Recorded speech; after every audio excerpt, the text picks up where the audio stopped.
Hey, everybody. Welcome to On the Homefront today. Very happy to have you with us now. Our program is on WICH in Norwich. It's also on at WECS up at Eastern and Willimantic. So we're happy to be able to reach more people with our guests. We're here live on WILI at 1400 AM and 95.3 FM every Wednesday at 5. And all of our shows are on YouTube. So if you miss us one day, you can catch us anytime to get the information that our guests share here in the studio. Just go to WILI Radio on YouTube, and all the shows have their playlists. So again, we're happy to have you. We have a very busy show today. We're going to take a look at GROW Windham in a few minutes with Sally Milius. We're going to talk with another one of our programmers here. I've been doing a series now since the early summer about the different shows we have here. And we're going to speak to somebody who produces Ravings and Cravings, Ruth Hartunian-Alumbaugh. She's been here for quite a while doing local media, looking at food and the food business. And for each of these shows, we're giving the producers a chance to share their story a little bit. They usually talk about their guests and their topics, but we're going to give each one of them a few minutes to let you know why their show is here, what they're trying to do with it, how you can connect in different ways. And then we'll post it on their playlist for new listeners to stay better connected. The station recently, if you don't know, we've doubled our airtime in the afternoon and prime time. So now every day 4 to 6 is all local information. So we're trying to give each one of these shows a chance to tell their story for you. And at the end, we're going to have a music interview. You know, once in a while we talk to writers and musicians. Mike Schermer is a fantastic guitarist and writer. He has a new release out. He's based in California. We're going to talk about his music. He's been touring and recording for over 30 years. He's won many, many awards, and he has a new release out now, his 9th CD, and he's going to talk about the life of an established musician who doesn't want to live on the road anymore, but still wants to go in the studio and make good local original music. So we'll talk about his music and the Little Village Foundation at the end of the show. So right now, Sally Milius, welcome back to the studio. It's great to have you again. Thank you. Thanks for having me. Sally is the Director of Administration and Sustainability at GROW Windham, and we're happy to have her kind of give a review of how the summer was. They've been very busy, and then preview the fall activities. So thank you, first of all, for all your years. This program goes back to 2011, folks, and that's many years of service. And how was the summer with all the different programs you're doing? You have a new home. A lot of changes are happening, but still some big events for you. Right. It was a great summer. Part of what was exciting about the summer is that I don't know the details like I used to, because we now have a co-directorship. So we have a director of programs, Vanya Galicia Basilio. She was here. Yes, back in the spring. And so she transitioned to director of programs in, actually, this is one of my favorite stories. Can I tell you one of my favorite stories? They're all good. Okay, so Vanya was a member of the program when she was in high school. Mm-hmm. And our very first farmer that we hired was a man named Jaron Geyer. We shared him with the co-op. He worked part-time for us and part-time at the co-op. And he stayed with us until 2020. And then in 2020, he left GROW Windham to go. He had a young family and just needed a less of a seasonal job. Sure. And at that time, Vanya had just graduated from college. And she came back and took a position as our community farmer. So we hired her. And it felt great to be hiring, at that time, hiring youth who had come through the program and were now ready to be leaders in the program. Local talent. Exactly. We're growing not just vegetables, but we're growing local leadership as well, and power and advocacy skills. So then, in the last couple of years, as Vanya was, she was in her position and she knew the program well, and she started stepping into more sort of management and leadership roles. And we said, well, your job should reflect the heavier lift that you're doing. Sure. So we hired a consultant to help us to make this leadership transition so that we could do it in an intentional way where we didn't drop things and we didn't step on each other's toes. Right. And so then in January, we posted her job because she then was director of programs, so we needed a new farmer. We posted her job. Jaron applied for it. So she's now his boss. Wow, that's the fickle finger of fate, huh? That's a Yep. pretty divine little Isn't twist that on a great story? So I love that story because it just shows the kind of leadership transition that we're trying to build and how how young people from this community can grow up and be leading the programs that impact them. So. Right. By the way, I want to mention the website because the time that we have with Sally only touches the surface of so many things going on. But it's growwindham.org. You can follow up. There's a whole section for youth and other events. I know recently you had a pavilion dedicated. That was Yes. a big moment, right? Yes, that Please. pavilion was, and again, it's kind of a fun story that the youth in our program back in 2019 said, we need a pavilion. We need some way in the summer when it's hot or when it's raining, somewhere to go out of the elements. And also when we have events there, instead of bringing all the tents over, just have a structure so we can. That's part of how you build community is you create the spaces and people come to them. Like a Shabu stage. Exactly. Yeah. So we talked to the town and, first the youth decided what they wanted. They got lots of community input and they went canvassing around and said, what would you like to see in this park? They went to the neighbors around Lauder Park and they created a whole plan and a diagram of what they wanted. And they took it to the town. And Scott Claremont, who was then the director of public works, That's right. he sat down with them and listened to them carefully and said, okay, let's make this happen. And so we wrote a grant together to the Connecticut Department of Energy and Environmental Protection. Thumbs up. Thumbs up. They funded it. They also funded the first the first grant to build our garden. And then we got this grant in 2020. But then it was stalled because of the pandemic. So finally this year, we built this pavilion, which was driven by ideas that youth had that we build the collaboration to listen to them and support their ideas and make it happen. So we just had a sort of end of the summer celebration and we dedicated the pavilion to Scott.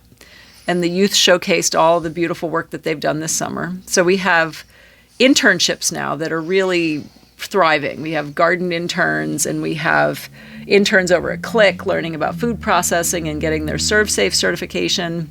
Are these internships tied to your program or tied to local schools? Tied to our program. Okay. So a youth completes the first year of the program. Right. And then what we like is for them, because they often stay on, and then the next year, Sure. what are they going to do? Not repeat the program. They're Keep going to learning. lead the program. Keep learning. And so there's that cycle of growth and leadership. So we have the sort of junior interns who are in their first year, not their first year, but they're, have completed a year and are ready to step into more leadership. And then we have the more senior interns who then can mentor the junior interns. And we have this nice sort of stair step all the way now to co-director. Yeah. Yeah. So that's the plan. You should stop by the park here. It's very close to where we are here in downtown WILI. That's where Veggie Stock is. Yes. That was a good one. Every year, rain or shine, you guys have Veggie Stock. That was another In one. this June, year. yeah. In June, that's right. Right. Right. So in case you joined us on the radio, we're talking to Sally Milius from GROW Windham. This year they changed their administrative home from WRCC, which is where they were for many years up here on Main Street. Now they're part of Click, and they have a location here in town close to us, right nearby 893 Main. So tell us about your new space and some of the programs you have coming up in October, right? Great. Okay. So we moved right across the street. We're next to the library, in between the library and Charter Oak, the credit union, right across the street from ACT. And it's great because we're right on Main Street. Before at WRCC, we were down in the basement and the front True. door was locked. And so the youth, even though it was their space, they didn't have access to it. And so this way, they can walk right in the door. Yeah, it's visible. It's visible and it's theirs. Although we also are sharing it with the Windham Prevention Coalition, one of their staff, Mary Elenu, she has an office in our space as well. So that's going to really build our capacity to collaborate more. Sure. And that's a big priority. I mean, it was definitely in our food system work and now in our youth development work. We have a program called the Windham Youth Advocacy Collective now Right. that's supporting youth to identify the things that they want to see and the opportunities they'd like to see and the barriers that are keeping them from them, and also convening adults to listen and respond to what youth are saying. So that's an exciting new project. Well, what Sally's talking about to me is so cool, because it's about in an area when you don't have abundant resources and you have scarcity, but you have real need that may be growing or new needs. You kind of leverage what you have, so you share what you have, and all of a sudden you can collectively do more to at least maintain the status quo.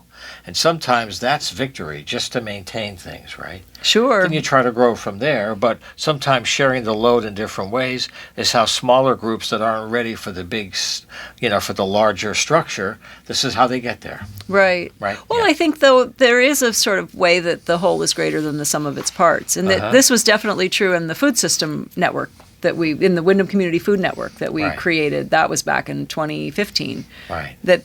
We just recognized that there were needs, but we don't see the community as a place of need. It's a place of opportunity. I mean, there's assets and resources all over the place. Right. It's just connecting them. And so, yes, there are some needs, but there's a lot of resources here in town. You did a lot of mapping of that. Yes. To identify where they were. Exactly. So everything could move faster. Yep.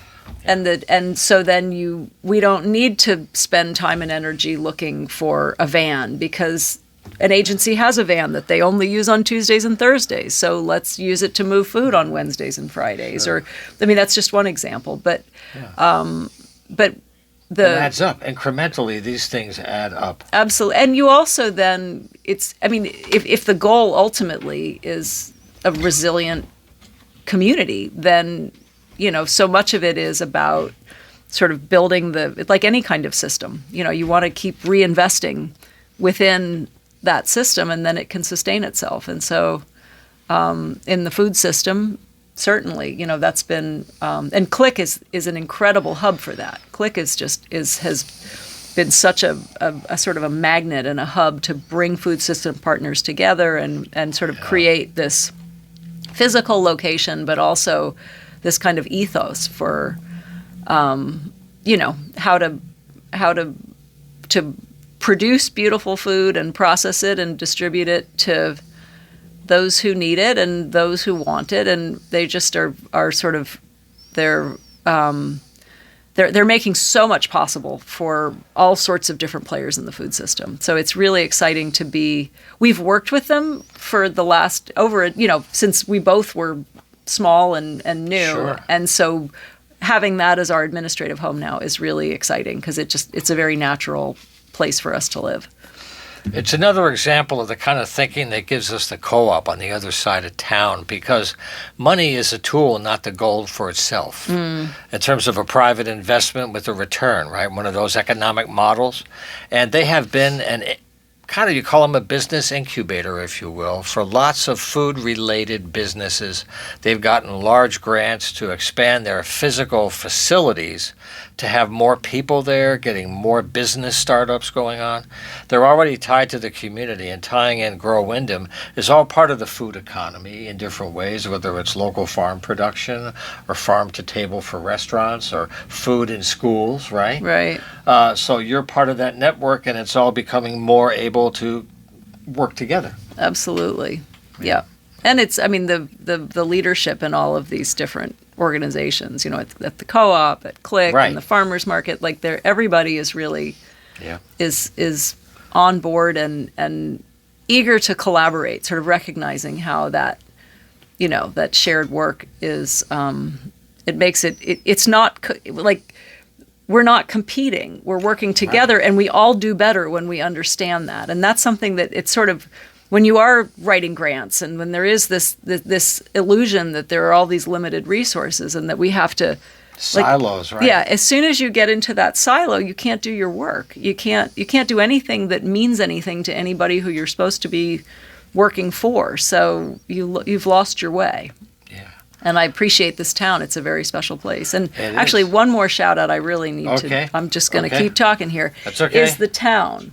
I think Yes, our you wanted to mention cooperation with the town, they've been such amazing partners, and Public Works, Don from Public Works, just what do you need? I can bring it, like at the garden. There's just, there's this real support. Some of our partner, sister programs in other towns say, oh, you have a garden in a town park. Like, how's that? And I say, it's great. Yeah. It's not something we have to, it's not a problem, it's a solution. So we really have a huge sense of gratitude for all of the folks who step up and make it work. Well, over the years, Sally Milius, it's been great to share that story as it's evolved in its own way, nooks and crannies and everything along the way, right? Well, you've been a big part of it. You've helped us promote for a decade, practically. You bet. You've been, and opening our eyes to, wait a minute, get that on the radio. And I think, well, that's not really a story. And you say, yes, it is. Let's go.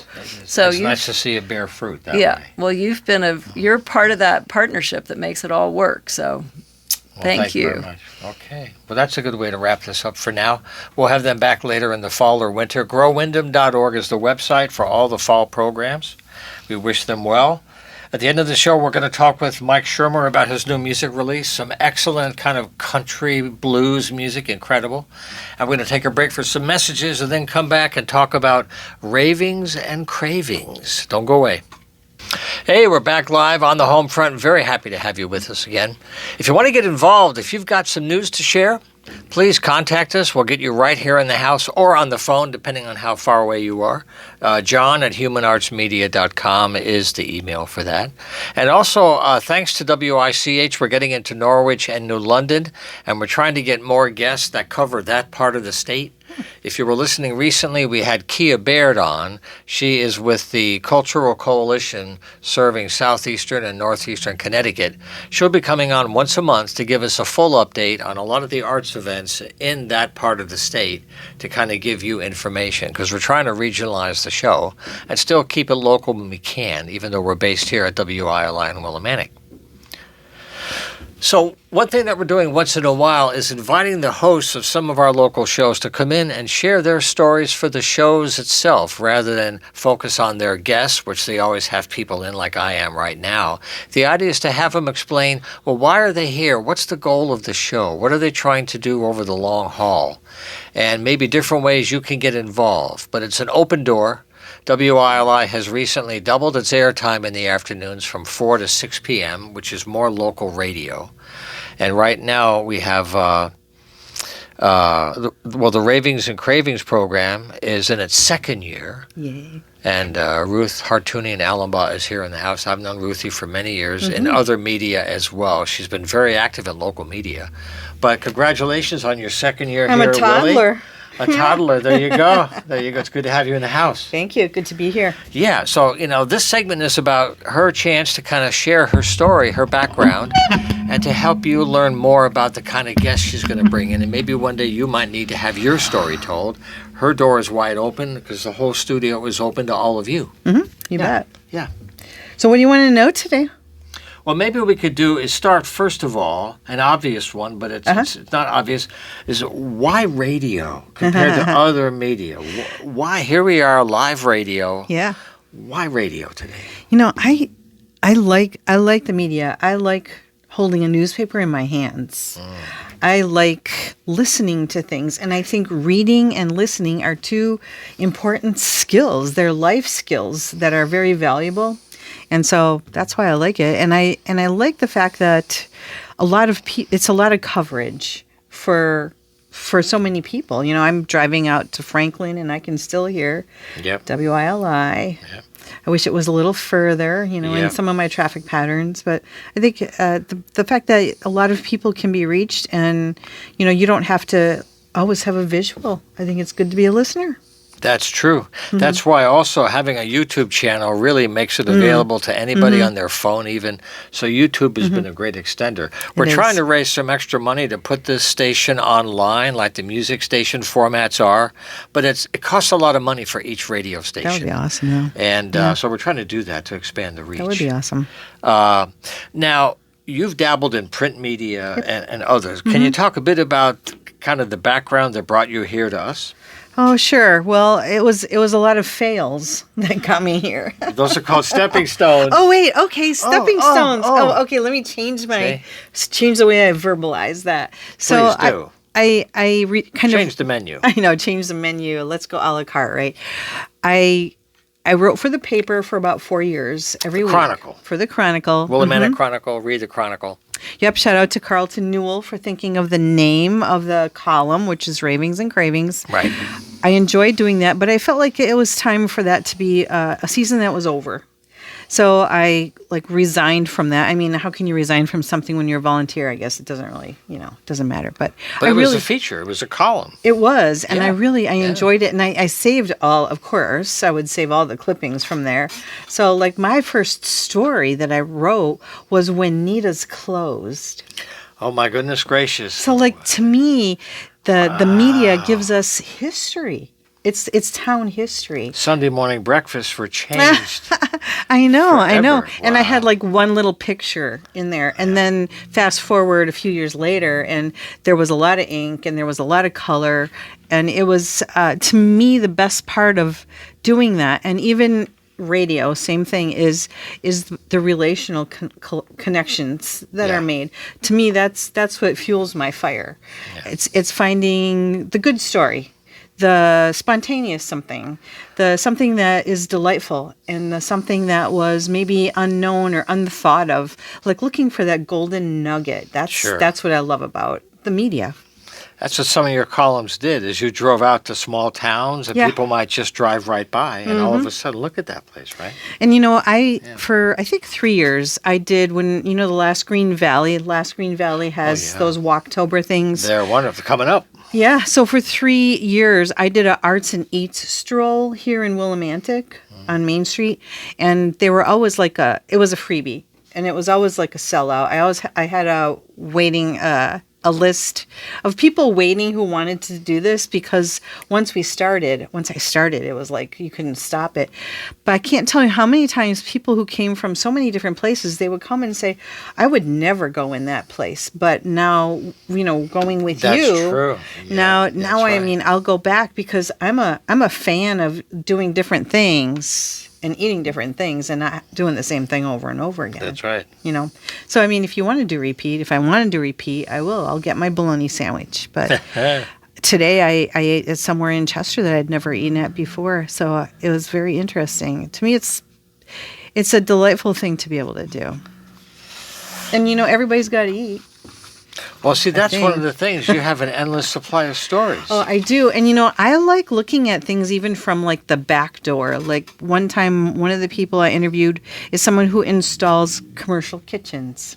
Well, there's a connection for you. Yeah. Or, someone who roasts their own coffee beans, or somebody who has created their own vodka out in East Hartford, or someone who is doing bakery kind of things that are kind of creative and different. And the cottage industry has really blown the lid off of the choices we have for food. Yes, that's true. Mm-hmm. There's so many. It's like craft beers. There's so many that there's almost too many. They can't all be sustainable. It's a flood of beer. Although it's very tasty, I must say. You must say. But how many, you still have one at a time, Well, I like tasting different things, and there was a restaurant, I'm not even going to say where, I'm not really a drinker, but they said, we have 21 beers on tap. And I said, bring them all. I'll try them. There you go. So I had a flight of 21 different things to sip. Hi, guys. Fantastic. People looking in the window. I know, we're right on Main Street, Willimantic. I love this. Yeah, I feel like I'm in a fishbowl. Yeah, that's right. Well, we are in a fishbowl. Yeah. It's okay. We're very polite here. No, very polite. No moons. No. Indeed. In case you're on the radio, we're talking to Ruth Hartunian-Alumbaugh. You got it. Tell us about your show in terms of when it's on, and sometimes you produce it in the field, sometimes you're here. Tell us how you put it together. Sure. So the program is on every Monday from 5:05 to 5:30 p.m. Sometimes I'm here in the studio like I am here with you now in person, but sometimes it's not possible to make that happen. So I will go out to wherever a person is and I'll record and I'll get the visual either at the restaurant or at the fairgrounds or in your backyard where your turkeys are gobbling. Technology has given us a lot of freedom to bring good things to life. And so I appreciate the fact. I mean, I just use my phone. I don't even use anything special. And so that's the time, and that's what I do. I'll either be in the studio or, on at site. a location somewhere. That's one of the things about our new technology is it gives you new choices to tell stories, right? Yeah, yes. So one last thing I want to mention before we say goodbye to Ruth is her Facebook page. If you want to follow her work off the air after the show on Mondays at 5 p.m. Tell us briefly about your Facebook page and how that's working. So the Facebook page is by the same name, Ravings and Cravings. I also have an Instagram account, which is Crave Eat Love. Actually, Crave _Eat _Love. And then, so I post content there, and it cross posts onto Facebook also. So you can, like when Matt has everything up on YouTube, I'll post the prior interview so that people who want to get the visual can get the visual. For the people who want the audio, they can have that. They can go to the WILI website for that. That's right. And you can have it your way. You can. I will join you on your trip if you're driving somewhere. Just turn it on the radio. There you go. It's like the song says, turn your radio on. Your radio on. John Hartford, I love that guy. Fantastic. Okay. Well, thank you very much for all the work you're doing here behind the scenes to help keep this culture going, part of the team. So if you go to WILI Radio on YouTube, each one of the shows has its own playlist, and we'll be all set. And I wish you a great season ahead. Congratulations again on your second year. Thank you, John. Thank you. And thanks to Colin and to Elm Package Store for making this possible. There you go. Gotta sneak that in there, right? It's okay. It's a good thing. And also, Matt Rupar makes it all absolutely possible the man behind all that. That's right. That's right. Okay, so we are going to feature some new music that came out August 2nd by a great writer and a guitarist, Mike Schermer. He's been making music with Elvin Bishop and musicians touring all over the world for 30 years. He's based in California now, making his own music. He wants to stay off the road and just share music on a regional basis. And he has a new release out. It's called The Legend of Michael Ray Pickens and His Old Man Country Band. And these are real serious players. The tune we're going to hear that will set the stage, it's really good writing. There's a song about that. Here we go.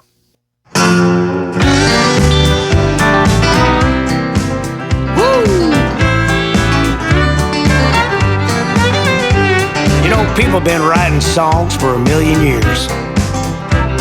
They've sung about all the heartaches and all the tears. They've talked about the good times and the bad.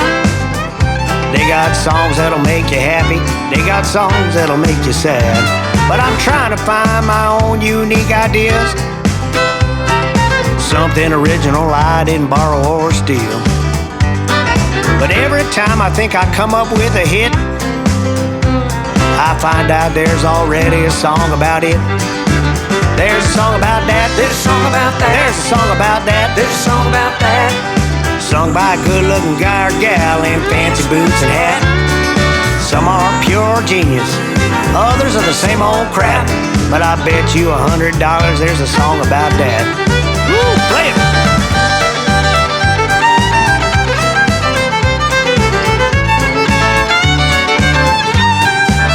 Oh, yeah.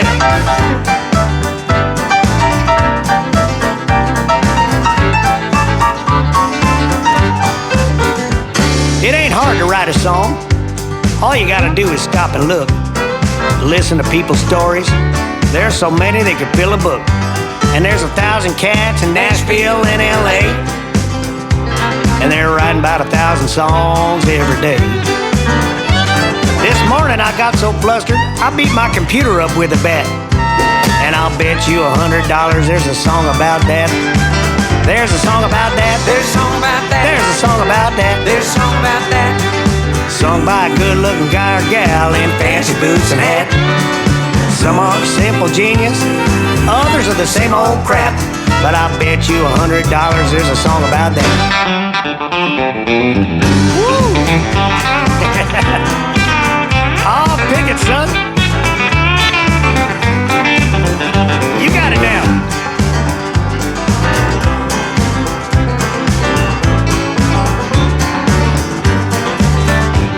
I got it, I got it, I got it, I got it. Hey, man, when you were just playing that banjo right there, I think I come up with a new song.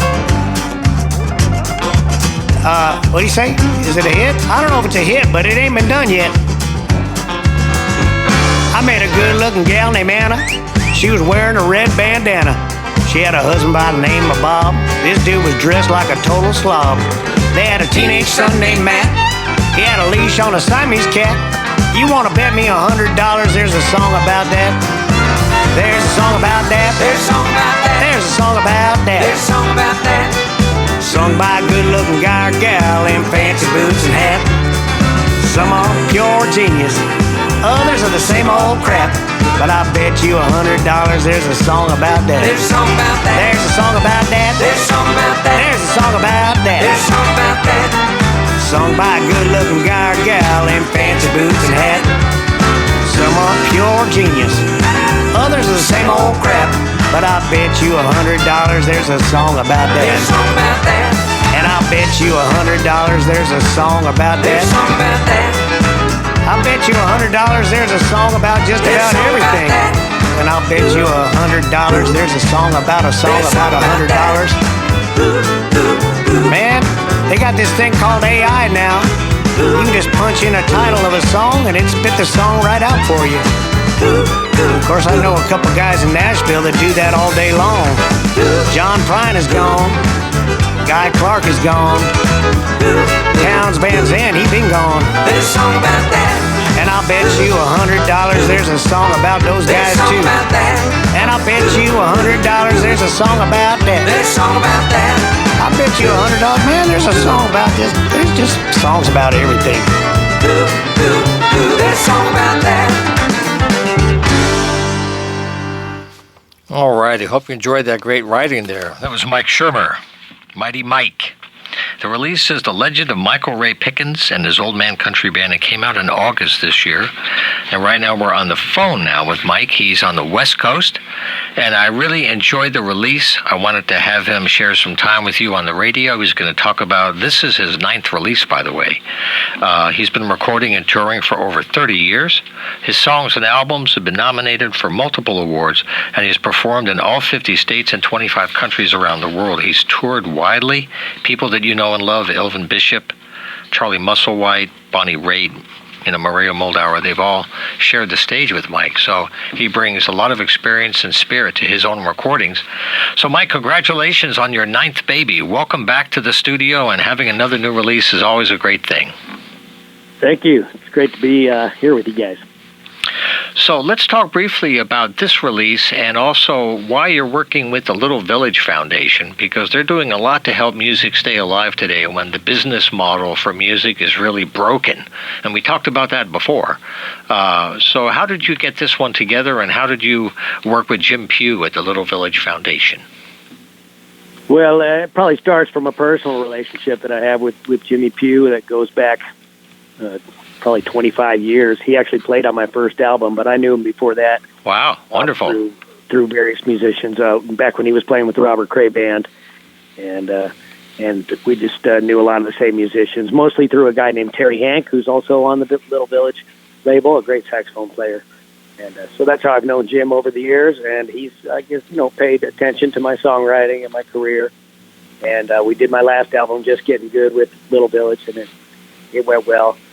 What the good thing about Little Village is they're not as much genre specific. The genres on that label are all over the map, but what they are committed to is giving wider recognition to artists that they feel deserve it. That's a really good point, because I've had a chance to do many artist interviews, and the genre thing is really an obstacle now, because it's different ways to paint, right? And it changes every album or every song, and if you go for the music itself, sometimes labels can help you, make a better connection. Sure, without a doubt. And well, the best thing about Little Village for me is that, like this album being basically a country album, a honky tonk, and it's all original songs, but it goes back to like vintage country sounds of the Nashville golden era up to about the outlaw movement of the 70s. Right, That's kind of the sounds we were going for. But all my other albums were more blues related. Although in all those albums too, there was probably at least one song that was accused of being a country song at that time. So, how dare you? How dare you? Yeah. So the fact that Little Village doesn't worry about the label and they're more, they're not worried about the genre label so much as they are with who the musician is, what they're trying to do. And with me, with being primarily a songwriter first and a guitar player and singer second, right. I think that's what they're keying in on, and they get it.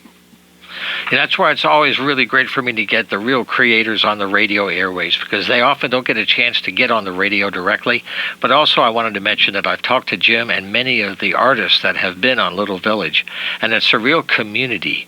And it's littlevillagefoundation.com, and you can get a whole rainbow of music, and it's called Americana roots music. Never mind the labels, but it's based on the idea that it's a nonprofit organization. It uses music as a tool to increase cross-cultural understanding, and they record and produce this music to keep it alive regionally. Now, you're on the West Coast, and I guess one of the things for you that makes you happy these days is that you're off the road after decades, and you're able to continue your music and make it sustainable at a smaller scale, and it still is functional for you, right? That's part of what makes you feel good, but that's why this is your 9th one. Yeah. Well, I think as a songwriter and also as a producer, it's I can't just have my songs sitting in a drawer or in my iPhone with just a demo. I have to have them see the light of day. So even though we're not selling product like we used to, that was a really driving force of going out on the road 20 years ago, was that you could sell CDs right off the bandstand and then get part of your income. Mm-hmm. And now we're not selling product so much, but we still do want to get our music out there. I mean, it's art for art's sake, and there's still an audience, and there's still people that want to hear it, and there's still people that haven't heard it yet. So. Well, I appreciate your writing. The humor, it's very wry, observational, tongue-in-cheek, and still sometimes you surprise me with the emotional underpinning under the lyric. You find something there and it kind of reminds me of something in my own life that maybe I had at the same time. So they're really interesting. Thanks for saying that. That's the end goal, really, for me as an artist, as a songwriter, as a musician. If one person, it's not about, I can't stand songs that sound like they're just reading from somebody's diary. What I'm really trying to do is connect with someone else and their experience. Well, it certainly came through. And, when you're giving heavy messages, at times sometimes they're hysterical, but sometimes the light touch and really careful writing gets things inside me that sometimes might not otherwise. Because, you don't need a hammer to get down the wall, kind of a thing. Well said. Yeah. So let's, while we have time, by the way, in case you just joined us, we're talking to Mike Schermer. Mighty Mike is what he's known as. How are you using technology itself to let people learn about your work? First of all, the website is mighty-mike.com, so you can connect to all of his music. There's a lot of history there for you and lots of videos, mighty-mike.com. So how are you having this technology help you, and what are your thoughts on streaming and all the controversy over artists not really making money at all? Yeah, it's very conflicting. In one sense, I mean, a guy like me, I'm 58 years old, so I grew up through the 70s and 80s, buying albums, reading liner notes, looking at them, and just dreaming of being on one someday. And then all of a sudden, it was possible to do it yourself. And when I was able to record my first album and produce it myself, put it out on CD. And enough people bought them to actually pay for the cost of it, and then I was able to do another one, and that was just thrilling to me. So in that respect, technology has made it so that just about anybody could get their message out there. Now that can be a bad thing as well. It's in a way it's flooded the market, but like I said, anybody can get their message out there now. But the best thing is, I think, and even with streaming music services and the horrible rates that they're paying, and something does need to be done about that, because I really feel like if you're listening to something 10 times in a row, it's the same as owning it, and the artist should be making money from that, I mean, I love the fact that it's out there and it's in the library, and that anybody could find me as easily as they could find Taylor Swift. But if somebody's going to listen to my album 20 times, to me that's the same as buying it. I feel like I should be paid accordingly. But at the same time, out there, and anybody. So I like that part. I'm not beating the road to death these days. Right. So I'm not picking up fans that way. So, but now and again, I'll get an email from a group in Italy that wants to cover one of my songs. And would it be all right to cover one of my songs? And I'm thinking, the fact that you're even asking me is thrilling. But the fact that I heard from you is really something else. Oh, yeah. The fact, you hear from a fan across the world, and that's just like, that makes the whole thing worthwhile. That is so talking sweet. To you, yeah. Right? It's a perfect example of it. That here we are talking on the phone. So yeah. Now, some of those compilations, when they cross cultures and they have these tunes that at least the melodies, all of a sudden they hit you over the head, and it's in some completely different style, but those sounds, it's a lot of fun. It really is. That's the good thing about some of the stuff we're talking about. Right, and that's the beauty of music, when it draws cultures together and draws people together. That's what it's all about for me. Now, it's very nice for me to have somebody to chat with who's had some miles on the odometer over the industry. And I wondered with, the media today, Mike, in terms of maybe newspapers or magazines or even radio, how much do you think they're helping the new music that you're doing or others that are outside of the mainstream and the Taylor Swift level of mass numbers? Those industries used to support new people who came out of nowhere. And how do you think it is today for that? Well, commercial radio, I don't think it's really changed that much. There's still large record industries, which are now basically publicity firms, and they're not making money in the same way. They make money different ways now by just creating a brand and putting it out there. So the commercial radio is supporting that, and those people are in bed together, and that's all. I think that's the way it's always been. And then there's always been non-commercial radio or a few choice stations that are somewhere in between that still have their independence that have supported the smaller artist. And to me, it's the same as being able to produce and release and promote your own music. You can reach 1,000 people on a grassroots level, but all the attention and sometimes the money and whatever all goes to you. Well, that's the same as reaching maybe 50,000 people on a commercial, or could be millions. I don't envy anybody that's on a stadium tour. Honestly, I would not want to be on a stadium tour. I don't like playing those. I've played large venues. I prefer venues of about 250 and 350 people.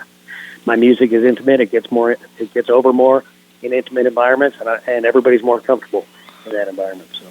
Well, those are kind of regional venues that are making it through COVID. And in our region here in, Eastern Connecticut, there's a few venues that cover the kind of music you play. You would be right at home here. People, when you talk about Townes Van Zandt or John Prine, like in that tune, there's people out here that really follow that. And it's a regional thing, too.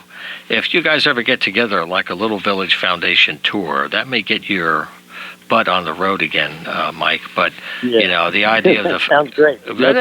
Bringing that idea on the road, that would be a regional thing that might be a real investment. So we'll chat about that with Jim one day if somebody can think about that. That sounds great. Yeah, but I have played in that area before. There are great music fans. Yeah. Well, we'll be staying in touch through Dennis, Mike, and I thank you very much for sharing some time today. And I wanted to share some of the story behind your music and how people can connect to you and stay in touch. Again, it's mighty-mike.com. And I wish you a great year ahead, Mike. We'll hopefully chat with you again next year about your next release, okay? You take care. Thank you very much. Great talking to you. All righty. Bye-bye now. Okay, again, the release is The Legend of Michael Ray Pickens and his Old Man Country Band. I just gave you one tune, but there are really, really nice songs on that release. Okay, that's how we're going to wrap up this week. Time is flying on the home front, so we thank you for sharing your time with us live or recorded, and we'll see you next Wednesday at 5 o'clock at WILI. Take care and keep the faith.